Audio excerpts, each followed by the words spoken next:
So let's talk about the path of transformation. But to begin with, I would like to ask you, what do you think transformation is?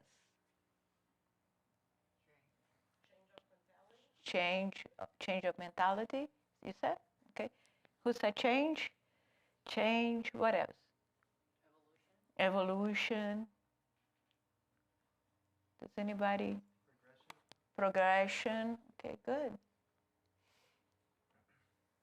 Well, it can be positive, it can be negative. You can progress, but you can regress. Transformation is just a state of things that is it's intrinsic to something. It's the process of become different from its first stage. Okay. All right. Good. Anybody else? Okay.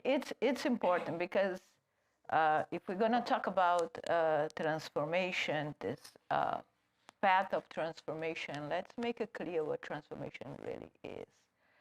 And transformation, it's for sure, okay, not improvement. Okay? So people, sometimes we keep saying we are trying to become a better person, meaning an improvement, which can help also, but transformation is something else. I want you to think of it as a seed and a tree, okay?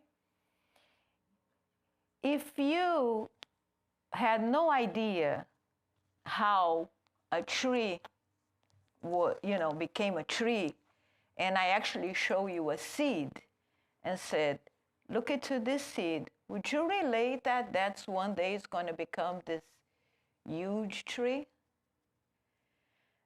No, right? You probably will have a hard time. Said, how come this little seed, this small thing, can transform into something huge? And that's what transformation is. You go from one point to a completely different point. And when we talk about inner transformation, it means that you're going to go from one point to a different point. And you can say to yourself, yes, I was transformed when you see the huge differences than what you were and what you became. Okay? So the first step is that you must actually choose this path. Without that choice, it's not going to happen. Okay? Don't think that you are going to suffer or you're going to be in pain in life, and because of that pain, you're actually going to achieve transformation. It's not going to happen. You got to really use your free will and say to yourself, I want this. There is no other way. You see, evolution may happen naturally through the process. When you see a seed to a tree, it naturally goes. But when it comes to our spiritual evolution, we must decide that that's what we want to do. And I wanted to ask you a question. Did you choose this path already? Did anybody here actually said to yourself, this is the path that I wanted to walk upon? Don't we choose that before we reincarnate? No. You choose, but you may forget that you chose. That choice has to be within you all the time. This is like a goal in life that you wanted to achieve. If you chose that path before you reincarnate, then you live your life here, la, la, la, la, la, I'm not even remembering, you know? If you chose before you come in, that feeling needs to be in your heart still, every day. Get it? Okay? So, and with other stuff in life, it might have come naturally. But this, we gotta actually decide that's what we want to do. And if you did decide to go to this path of transformation, what made you decide that?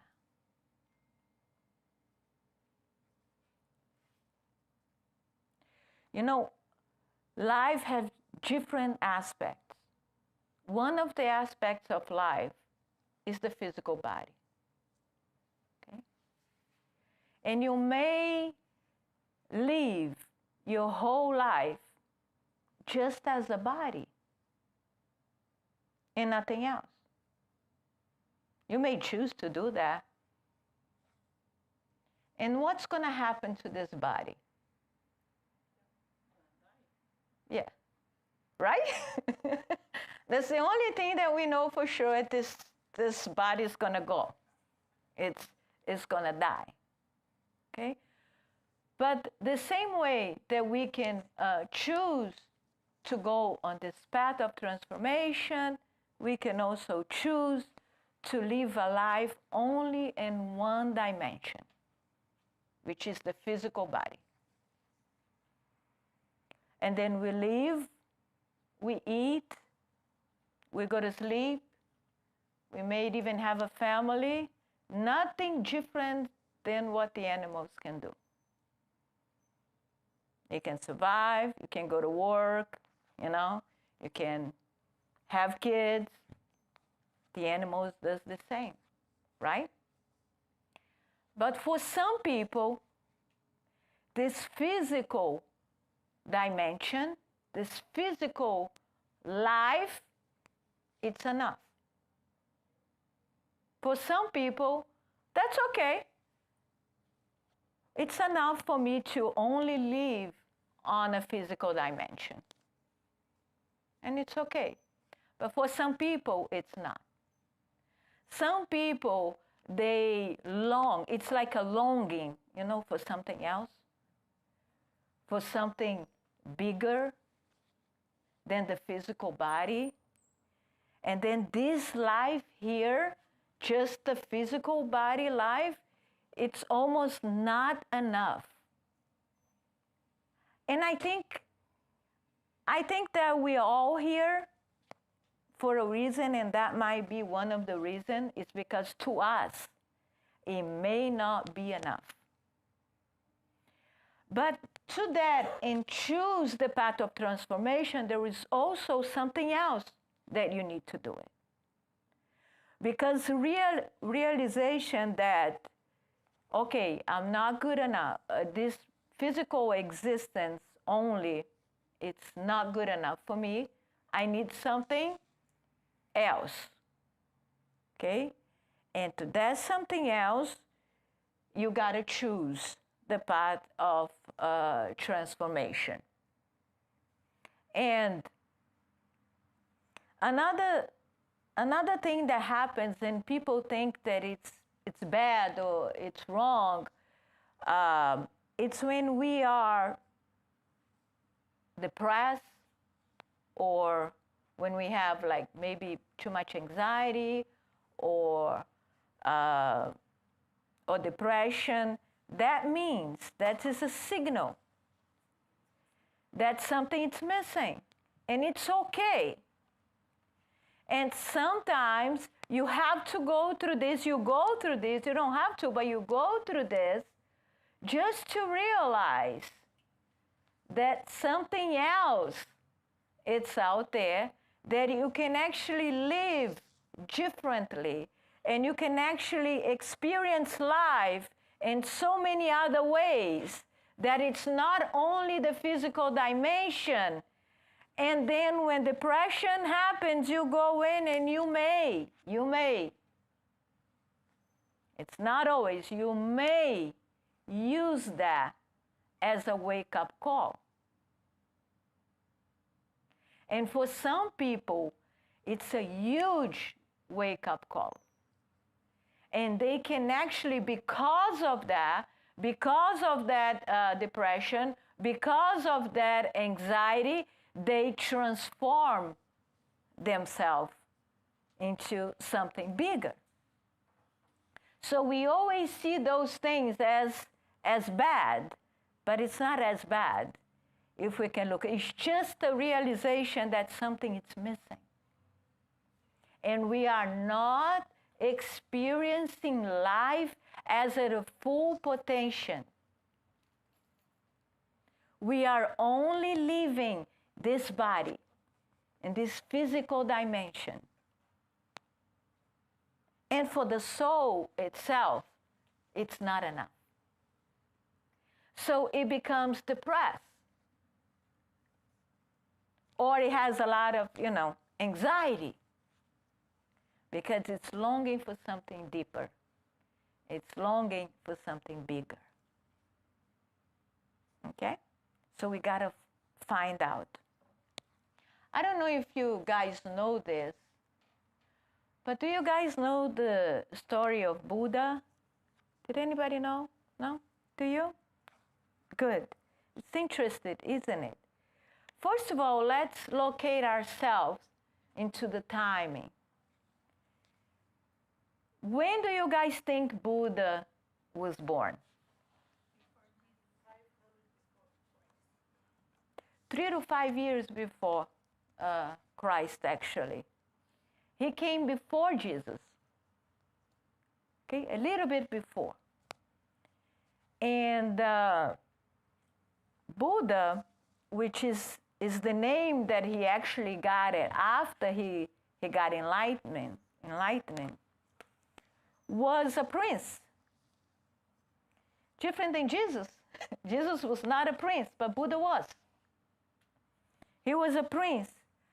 And when he was born, an astrologer told his father and his mother, listen, this kid is either going to be a huge emperor, or he's going to be a huge sage, one of the other. But I can see it, that he was born here to do something big. And then his father got scared. And he was like, I'd rather him to be a big emperor than a sage. It was, if I could choose. And then they started to overprotect that kid, that they only allow him, this kid, to see great things, beautiful things, and pleasures. So he used to live on this big castle, and he said, listen, I don't even want this kid to know what sad is.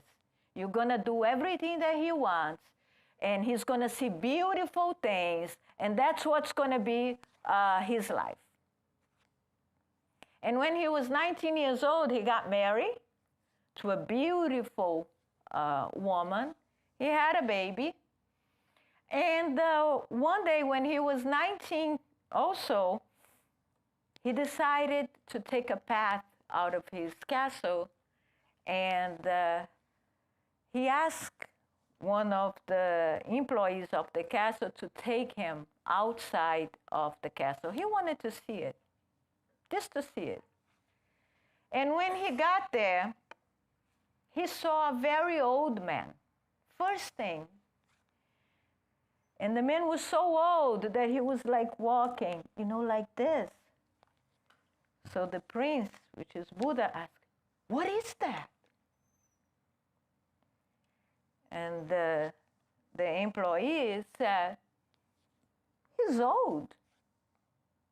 What do you mean he's old? He never ever saw a man that old before. And he said, what do you mean old? And he goes, that's what happens. You live long enough and you're gonna be old. And then he said, I'm gonna be old? I'm the prince. Am I gonna be old? And he said, yes, you're gonna be old. And I'm gonna turn into this, like this man, old. And then she goes, yeah, if you live long enough, that's what's gonna happen to you. And then they continued to walk, and then he saw a sick man, a man that was sick. He was actually on the floor, and you can tell by his face that he was in a lot of pain. And then he goes in and says, what's that? And then the guy explained to him, well, he's sick. You know, sometimes you lose your health, and that's how you feel. Like, and this is pain, like he's in pain. And then he asked, well, that can happen to anybody? And he said, yes, that could happen to anybody. He said, so that can happen to me? And I go, yes, that can happen to you. And then he keep going on the village, and he saw a funeral. And then he said, what's that? He saw back then on India, and it's still a tradition that they actually burn the body. So he saw a body getting burned, and he was like, what happened? He said, he's dead. I said, what do you mean he's dead? Well, this has happened. You know, it's either by you get old or something happened to you, you may get sick, but you die. And then he said, that happens to everybody? And he goes, yeah. So that will happen to me too? And say, yes, that will happen to you too. That caused a turmoil inside of that young man. And he went back to his castle. And he had a son and a wife. But the conflict inside of him was so huge that one day, after probably, they say, 1.5 years, 2 years after he saw the stuff that we just talked about it, he left in the middle of the night. And he said, I gotta go look for answer because that makes no sense. If I'm just gonna leave and then one day be sick and then die, what is this life all for? It doesn't have any meaning if that's going to happen to me. And if that happens to everybody, it's got to be something else that I'm missing. Back then, in India, they say there was more than 1,800 schools, not schools as an institution, but school as yogi schools, spirituality schools, spiritual schools. And he went there to a lot of them, and he was looking for answers, and he was learning this, and learning that, and learning this, and learning that, learning. And then when nothing was working, because nothing made sense to him, he understood, but it didn't make sense to actually change that feeling that he had about life needs to be, bigger than this. He couldn't actually find the answer that he was looking for. He actually became a samadha. Samadha in India was some type of practice that back then there was like thousands of them on the street. That what they did is that one of the things that they could never do is ask for food. If they didn't ask for food, people will actually have to come with them with food and offer them food. That's the only way they could eat. Why? Because they thought that they needed to get rid of the instinct of survival. And in order to find spirituality, they could not worry about survival. Look at this. Look at the contrast. And let's just open up this and see how much of the time that we spend on survival. We work for survival, right? So survival is a huge instinct, and they wanted to get rid of that. And the way that they found that is the practice that, okay, I need to just walk through life without asking for food. But the culture back then knew that there was samatas, and there was thousands of them. I want you guys to picture this scene, please. This was like before Christ, okay? So this bunch of people in this particular place in India already looking for spirituality before Christ. And they were looking for spirituality, and then they could not ask for food, and then people will come when they see a samatha, they will go and offer them food and say, here it is, here's the food. And then they will eat. So Buddha became a samatha, and but then he took that like so strict, like he said, I'm gonna keep walking and walking and walking and walking. And then when people saw Buddha as a samatha, they didn't know he was Buddha, they were gonna go running after him, and he wouldn't stop to eat and just grab something and put it on his hand and said, eat this. He was so skinny because of that one day he was actually had to go through a river, not a huge river, it was actually a small river, maybe like 18, 20 feet, they say, deep. And he had to cross that river to go to the other side. But he was so weak because he didn't eat, and he was doing that for 4 years, guys, already. 4 years walking and barely eating. And he was skinny and weak. And then when he got to the middle of the river, there was a little tree there, and he held the tree, and he couldn't walk any longer because he was so weak. But he kept holding until this because he was not a man that was going to just let it go. And they say that it took a while he was holding into that tree not to fall. And then he realized, right there, that, what am I searching for? That was the question that he made. Okay, I went to school after school after school after school. What is that I'm looking for? He asked.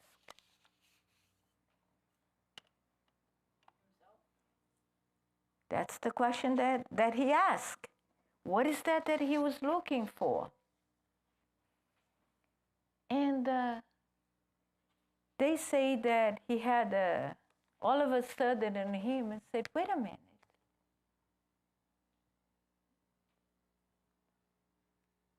There is nothing to be searched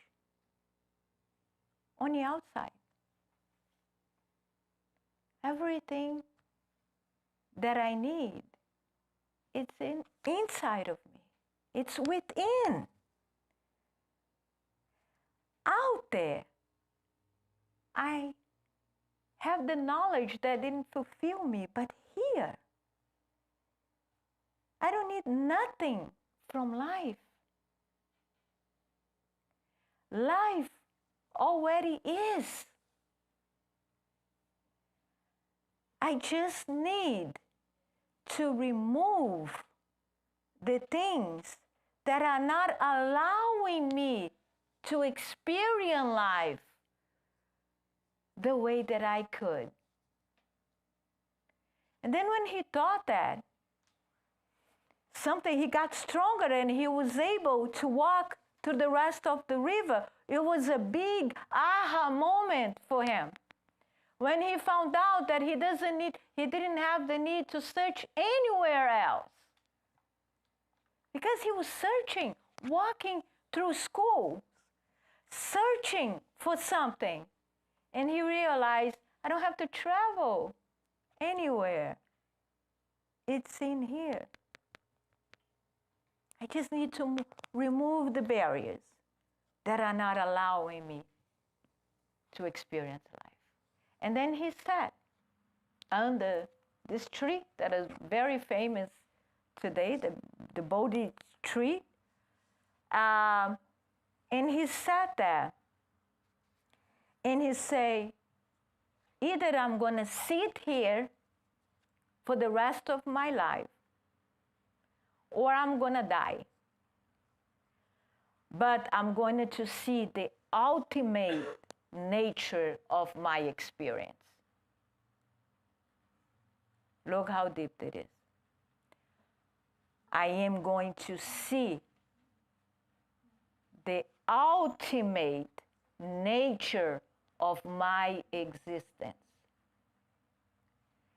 So he sat there under this tree, and it was a full moon night. Back then, he had like 4 or 5 people that were walking with him because he was so disciplined to do that.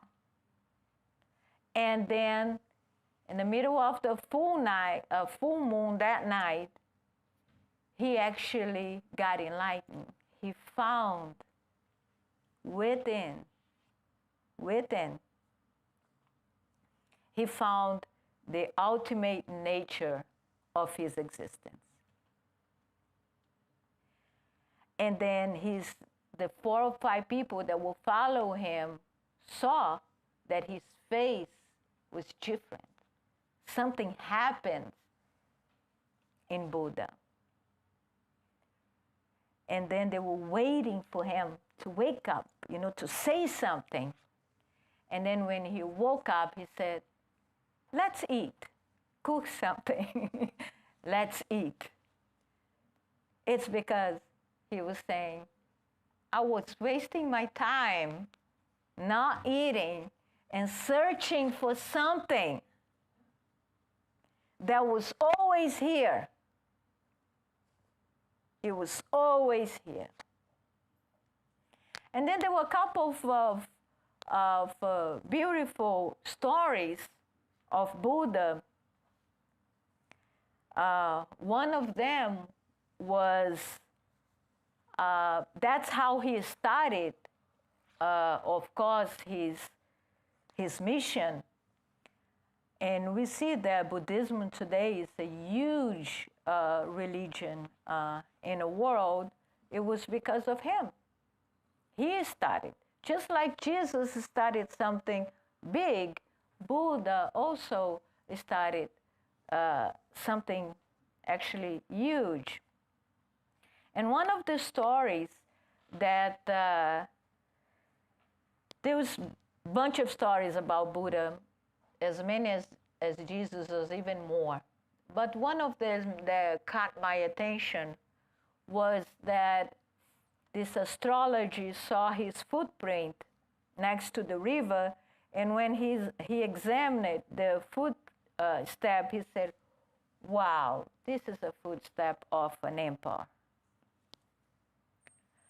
And then he said, I'm going to follow this footstep to see who this guy is, because he's something huge. And then he goes, follow this, and he sees Buddha sitting under the tree. Just that, meditating. And then the guy goes and asks, hey, who are you? And then he answers, I'm nobody. No, no, no, you're not nobody. I saw your footprints in there. There's something special about you. You're supposed to do huge things in life. And then he said, but you got nothing. You're just here in the middle of nowhere, and you got nothing. And then he answered, I am nobody. I own nothing. That's why everything is mine.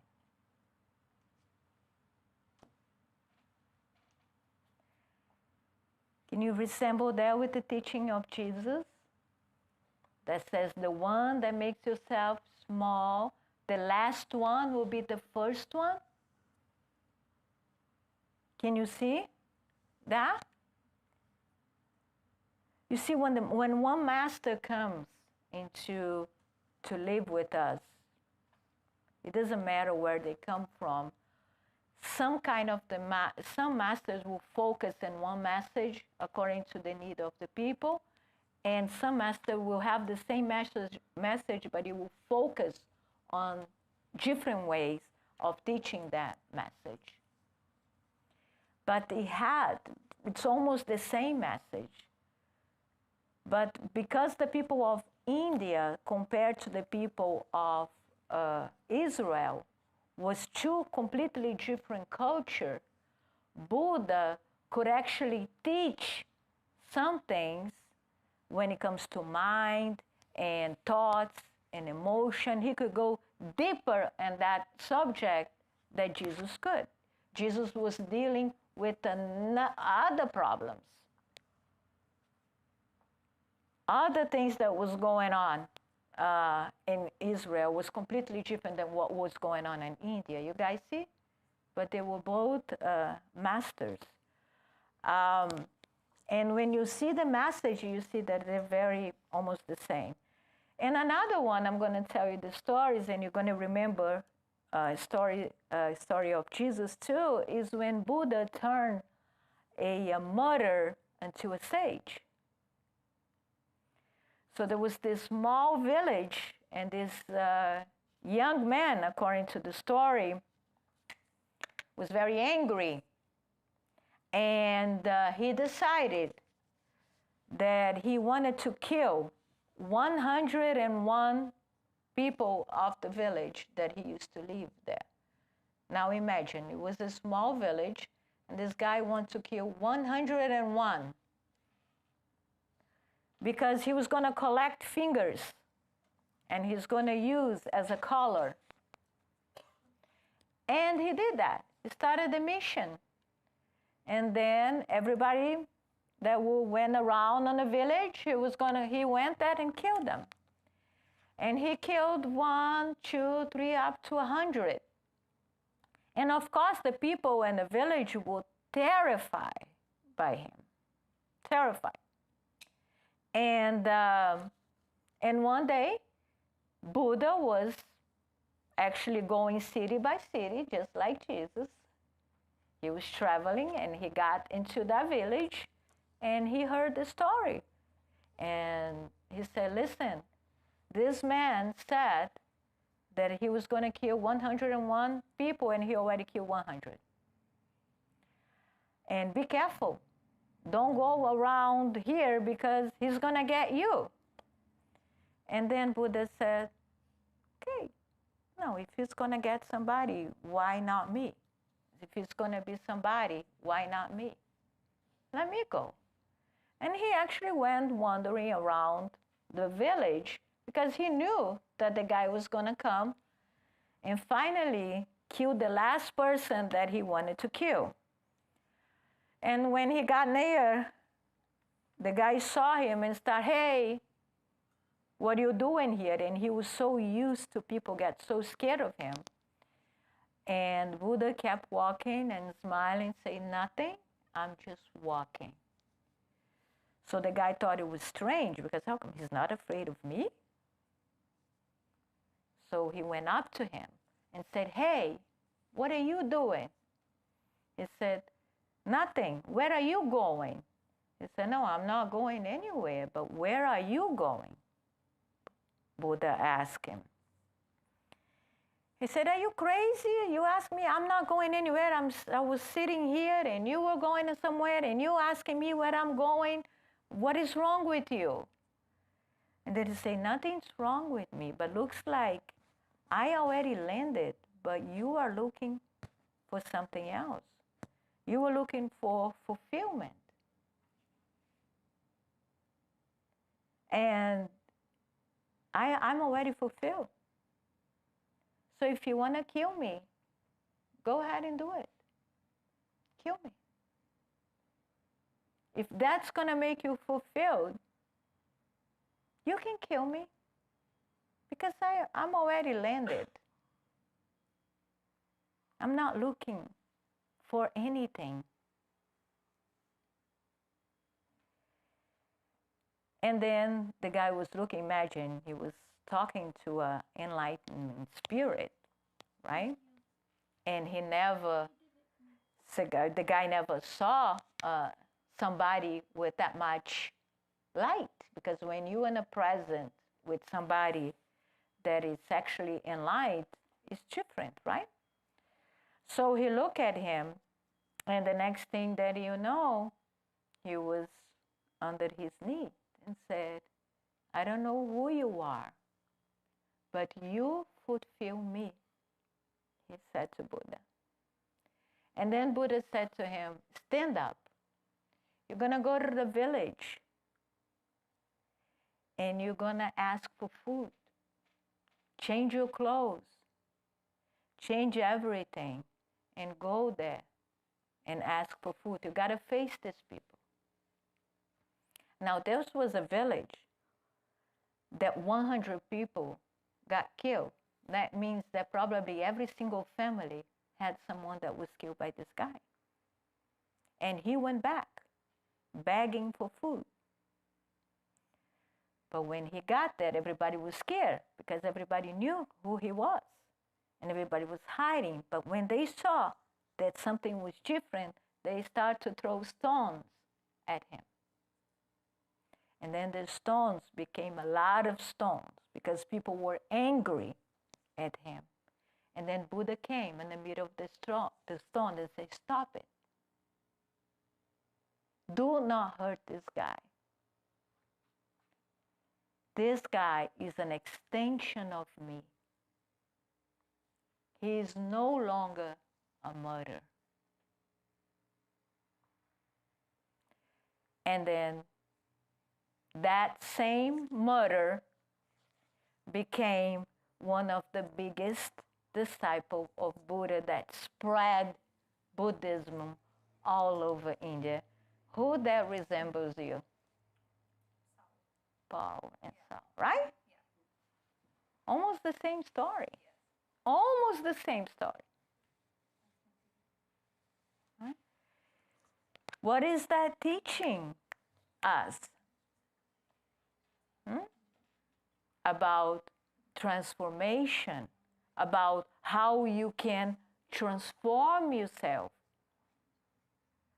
But we are here talking all the time and putting barriers on our lives saying, oh my God, it's too difficult. Oh my God, I cannot do it. I cannot transform. It's too hard. But is it really? Or we are not putting the amount of effort that we need to put in? That's just a question. So in order to achieve that transformation, we need to get that life happens within. Just like Buddha realized. Let's go back to that story a little bit. In what path are you when you hear the Buddha story? Are you in a palace looking for just pleasures and you can't be bothered with anything? Or you are, getting out, at least looking at other people and identifying their pain. Where are you on your own path of transformation? Think about that a little bit. Because it took him all this work to come and say, listen, here's what I found. Here's the present for you. Life happens within. And we think life happens outside of us. And that's a problem. Until we absolutely 100% comprehend that whatever happens to us happens within. And we need to learn how to respond to life, not to react to life. There is a difference between respond to life. When you respond to life, you choose how you want to respond to that particular situation. Doesn't matter which one of them, you choose, I'm going to respond that way. But when you react, it's on autopilot. You have no control of it. You just react to whatever situation it comes. You don't respond. You react. Why do you react instead of responding? Because you think that life is outside of you. And you are not responsible. Because let me tell you something. You cannot control anything that happens outside of you. Do anybody agree with that? Do we control anything that happens outside? No. But we can control what happens within. It's our responsibility. What happens outside is one thing. What happens here, it's our responsibility. So people cannot go in and tell you how you should feel.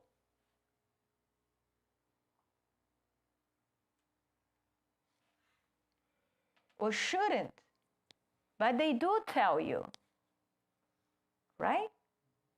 Because even though you know this, you might know. How many times we talk about this here? Many times, right? And we still, when it happens, it's still, no, I got mad because you said that to me.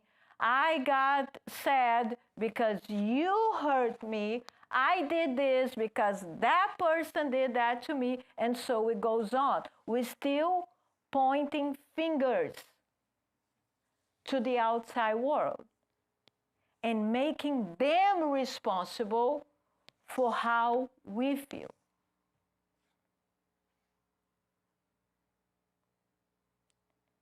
And if we don't change that, we have to live this absolutely. If I'm sad, I have to look in here. If I'm over anxious, I have to look it over here. This is where everything happens. This is where everything starts. It's right here. It's within you. And then you choose to respond to life. You choose.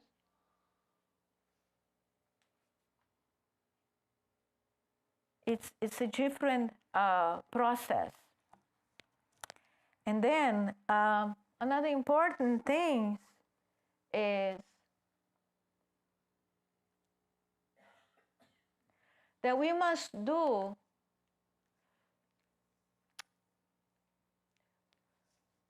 what needs to be done and not what you like to do. That's very important on the self-transformation.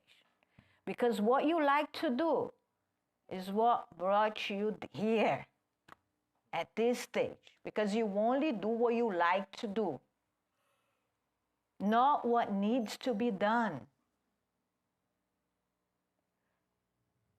And when you walk in through the path of transformation, you're going to need to do what needs to be done. It's just like here, when you come to the center. I have people that come to the center that they say, I would love to volunteer. Okay, we need help with all this. I don't like it. No. Okay, so what about that? No, I don't like it. You wanted to do what you like, and that's a problem. Because you can do what you like, but in life, you're also going to need to do what needs to be done. So you walk into a place, what is that needs to be done? Because that's what I'm going to do. Why? Because it needs to be done. How can we fix this world? By doing what? What needs to be done?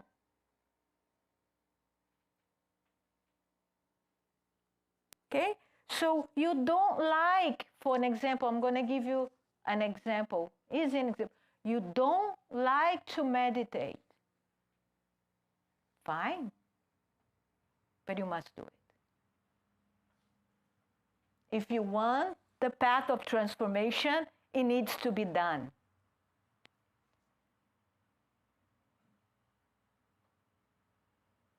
Yes. So like Buddha, he was pretty much willing to die to, get his answer. Mm-hmm. And us as a human being, when we are in search for a lot of things that like you said, the outside world, Mm-hmm. but it's actually the inside. When we start on that search and things start getting harder and harder and harder, Mm-hmm. we go so far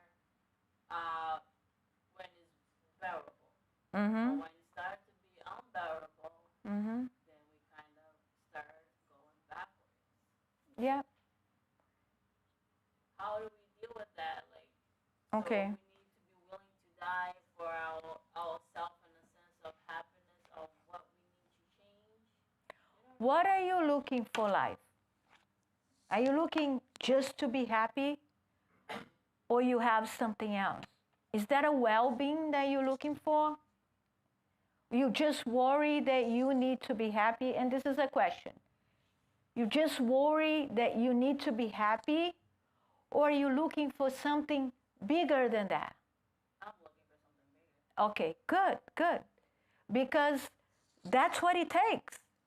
Because if you're just looking for well-being, okay, go ahead and meditate half an hour a day. You should be okay. But if you're looking for the self-transformation, you're going to need more than that. And one thing that you're going to need is to learn how to separate you from your mind. Because what's creating all the problems is your mind, not necessarily you. Okay? So, what is thoughts and emotions? When you say when something gets really hard, is it really getting hard that you on the street begging for food? Or what's getting hard? It's to deal with your psychological drama. With my psychological drama. Thank you. So what is psychological drama? It's an accumulation of thoughts and emotion. Everything that you accumulate through your life since you were a baby, that accumulation, it's energy. And that accumulations of things generate thoughts. So that's why you have voluntary thoughts and involuntary thoughts. Voluntary thoughts is when you say, I want to think about this. I wanted to think about how can I drive from here to New York. Okay, I wanted to think about that. But what about the involuntary thoughts that you're having all the time? What is that? Those are accumulations, energy that are accumulating and can generate thoughts that you think it's you. And you identify with that, and then you live in a drama, a psychological drama that's not even real. It's not real. So you need to step back and observe the drama. Just like when you go to a movie, you see it, and there was this big movie there. You know what our mind is? A horror movie. Horror movie. More scary than any other movie that you ever watch. You watch it and you think it's you. So you were in that drama. Now when you go to the movie, you think when somebody got killed on that movie, you think it's you? No. You know how to separate, right? I'm just watching. That's what we need to do. We need to learn how to watch our own drama without identifying. And what creates these accumulations of thoughts is judgment. That's why Jesus keeps saying, do not judge. Do not judge. Do not judge yourself. Do not judge others. You know why?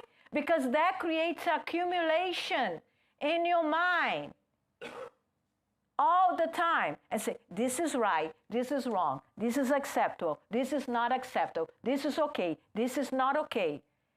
And then we accumulate because deep down we do not accept life as it is. And we do not accept people as it is. We want people in life to act our way, to go in our own way.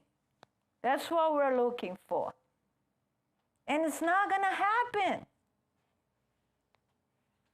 It's not going to happen. So you need to get out of this psychological drama. Do what needs to be done. It needs to be done. Do what needs to be done. And take responsibility for everything that you feel and think. Do not blame other people for our own misery. Because one person can say one thing to you, and that same person can say exactly the same thing to another person. You're going to feel one way, and she's going to feel a completely different way. Why? Because everything happens within. It's not what he or she said. It's how I judge life. It's how I interpret that what is okay for me to do and what's not okay.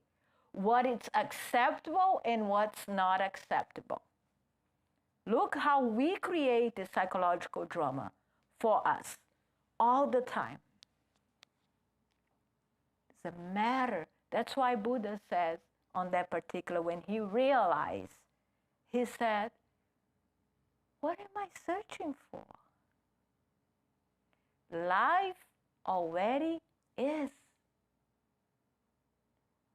And life already is. From the seed to the tree, where are you? Where are you? Because there is a beautiful possibility in life. Beautiful possibilities in life. At the moment that that you decide. Because people, every time we talk about transformation, people keep saying, it's hard, it's bad, I cannot do it, and. So there's so many, and nobody is focusing on the results of this. How wonderful live in enlightenment must be. And if we are a seed, when we become a tree, we're going to live much better than how we live right now. Much better. The compensation of enlightenment, it's huge, because you don't expect life to give anything back to you. Zero. Because you already are. Yes. So when you do receive blessings, when you have that mindset, what do you do with that? What do you do with those blessings? Whatever you want to do with them. Just accept them? Accept them. Accept the bless. Accept the grace. Grace is an amazing feeling. Amazing feeling. That sometimes we just need to open ourselves to it, to receive. Because grace is part of life. You might call blessing, grace is the same thing. And when we open ourselves to grace, is when we open ourselves to the possibility. That's why it's so important to close your eyes sometimes. Because when you close your eyes, you enhance, not close your eyes and stay there in your mind. No. Close your eyes and enhance the perception that you can actually feel. Close your eyes that everything that is material, because you see it every day. Close your eyes and go within you. Goes within, right there. Right there. And then let, expand the possibilities that you can perceive. You can perceive wonderful things. You can live a wonderful life. Wonderful. And continue to live that wonderful life for even after you pass. Because that's the meaning of creation. And we are stuck. We are stuck in this physical dimension when we can easily transcend that. And my invitation for you for tonight is for you to transcend this physical dimension, because it's so beautiful, it's so wonderful, and it's so worth it. And all of us can do it, and we don't have to travel anywhere. Anywhere. You can do it instantly, at least a little bit. And every time you achieve, you see the possibilities. When you feel the grace, you see, oh my God, that's the possibility that I have. And I can feel that way more often. And we can. So that's the message. Thank you for your attention tonight.